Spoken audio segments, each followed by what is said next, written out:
আর দেখেন প্রকৃতি আসলে কতটা সুন্দর লাগতেছে আজকে, আর এখানে এই জায়গাটা এসে অনেক ভালো লাগতেছে। আপনারা দেখলে হয়তো বুঝতে পারবেন।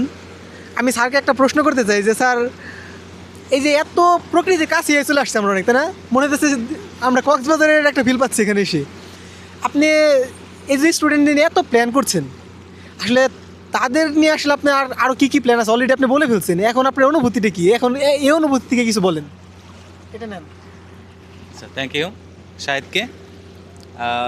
আসলে স্টুডেন্টদের নিয়ে যে প্ল্যান, আমি যেটা বলবো যে আমাদের বাংলাদেশের যেই সায়েন্সের যে সিস্টেমটা, সায়েন্স পড়ানোর যে সিস্টেমটা, এটা ব্যক্তিগতভাবে আমি না আমি প্রিফার করি না।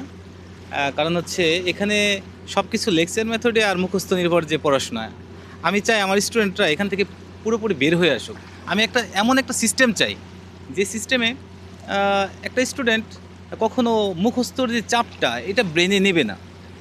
হ্যাঁ, মূলত নিজের হাতে করবে যে কোনো কিছু, সেটা এক্সপেরিমেন্ট নিজের হাতে করবে, তারপরে যা করলো তাই গিয়ে লিখবে।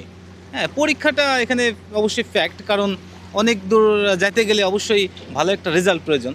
তাহলে এখন মুখস্থ করে কিন্তু লেখা যায় না। যখনই এক্সপেরিমেন্টটা করে তখন কিন্তু লিখতে পারবে সে।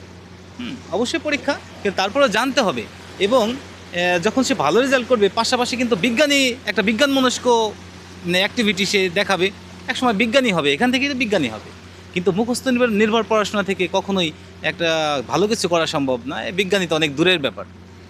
তো আমি আমার স্টুডেন্টদের মেসেজ দিতে চাই যে আমি এমন একটা পদ্ধতি দাঁড় করাচ্ছি যেখানে একটা টপিক যখন একজন টিচার পড়াবে, আমার ল্যাব হোক বা যে কোনো জায়গায়, তখন টিচার স্টুডেন্টের সামনে একটা ভিজুয়ালাইজেশন নিয়ে আসবে।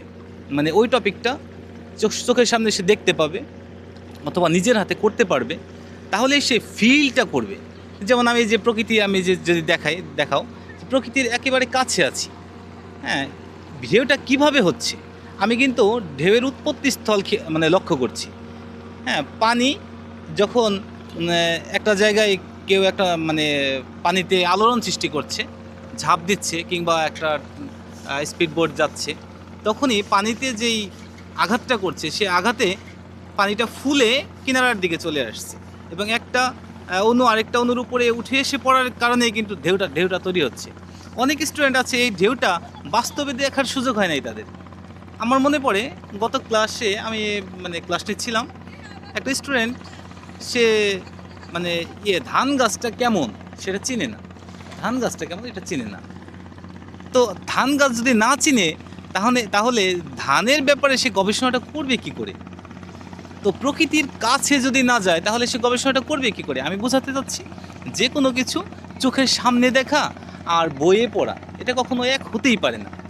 এজন্য আমার এই অ্যানালার সায়েন্স এর যাত্রা, হ্যাঁ, মূলত এই কারণেই আমার অ্যানালার সায়েন্সটা খোলা, যে আমরা চাচ্ছি যে এই চিরাচরিত যে নিয়ম, এই নিয়ম থেকে বের হয়ে এসে, এই গণ্ডি থেকে বের হয়ে এসে স্টুডেন্টরা স্বাধীনভাবে শিখবে। ঠিক আছে, এটাই।